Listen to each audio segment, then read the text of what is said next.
everybody. In this lesson, we're going to talk about narrative passages.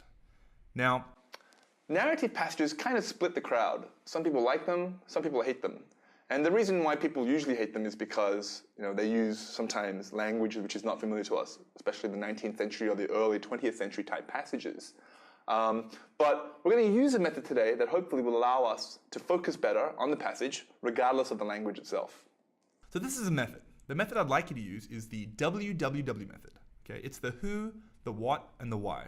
Now, fairly straightforward. So ask yourself, who are the characters? What do you know about them? It doesn't have to be super detailed. Just a high-level background, emotions, the big relationships between the characters is pretty helpful. Next, what's happening in the plot to those characters? And again, if there's like a passage all about how a gentleman is sitting drinking coffee and reminiscing about when he was young, and the entire passage is this huge chunk about all his memories, you don't need to go into every little detail of the memory itself. But really the what here is, he's reminiscing about his days as a young football player. Something like that, okay? So high level. Finally, you ask yourself why. Why are the events in the plot significant to the characters? So it's kind of connecting these two here. How does this what affect the who? And sometimes this is the hardest thing to do. And it's something that you probably do more in school, in class, when you talk about the meaning of different books that you read. But the good news is, you don't have to be super accurate. It's more of a general feeling, right? So if the gentleman who's reminiscing about his football days, for him, you'd probably say something like, he's longing for the past, or he's sad as he thinks about it, okay? It doesn't have to be, an AP literature type response. It's just to help us think and make us actively engaged as we read the passage, okay? So having said that, who, what, why, let's try to apply that in one of these passages from the practice test. Now, this particular passage is from the College Board first practice test, and it's the first passage. So, you can go ahead and read that if you want. Pause now and do so if you'd like to try it first. But otherwise, let's go ahead and read it together.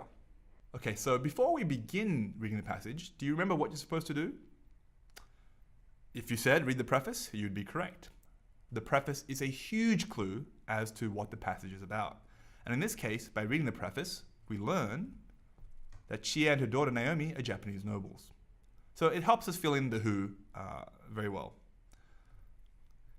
Here are the first few paragraphs of the narrative, but remember, we're trying to fill in WWW, okay? We have the who already, somewhat, about Chie and her daughter. Keep reading. Obviously, I see right away Akira here, right? There's another who. And then what's happening to Akira, Chie, and Naomi as you read, okay?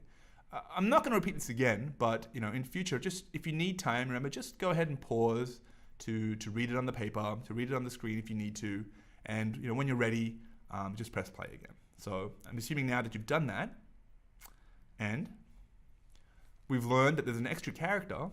We have Akira, the dental student, and he's somewhat sincere and deferential according to the passage. Now, the what is pretty simple, right? He's coming to the door. Akira comes knocking at the door of Chie and Naomi's house on a cold, rainy winter's night. What's he doing there? I don't know, but it kind of makes you think, right? Well, what is he doing there? Why would he come on a cold winter's night? So I'm thinking that as I read on and as I turn the page, I'm looking for the what. What's happening to these characters. So take a look here at the next few paragraphs. Yeah, go ahead and read that. And as you do that, what we learn is not a lot.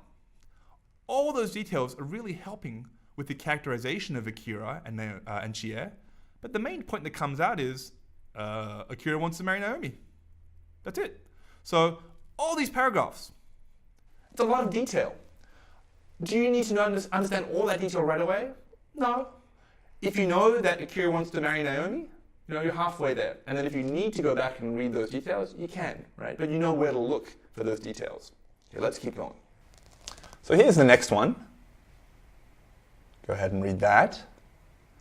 And what would you add? What can we add here to the who, the what, or the why?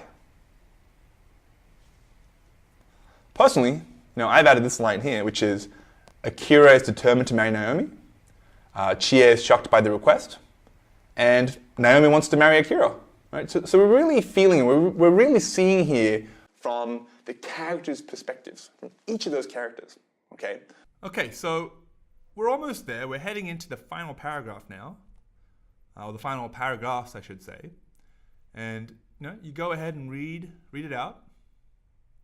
And the only real thing we're adding here is the why. We're adding about Chie. Chie is shocked by Akira's request to marry Naomi. Naomi says she wants to marry Akira. And that's it, guys. I mean, tons of details telling us what's happening here, but at the end of the day, if we were to recap and look at the screen, we see who? Chie and her daughter Naomi are Japanese nobles. Akira, the dental student, is sincere and deferential. What? Akira comes knocking at the door of Chie and Naomi's house on a cold, rainy winter's night. He wants to marry Naomi. Why? Akira is determined to marry Naomi. Chie is shocked by the request. Naomi wants to marry Akira.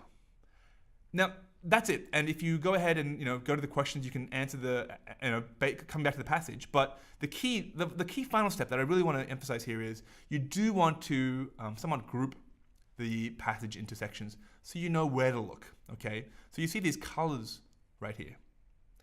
The blue is Akira coming to the door. The white is Akira making his request.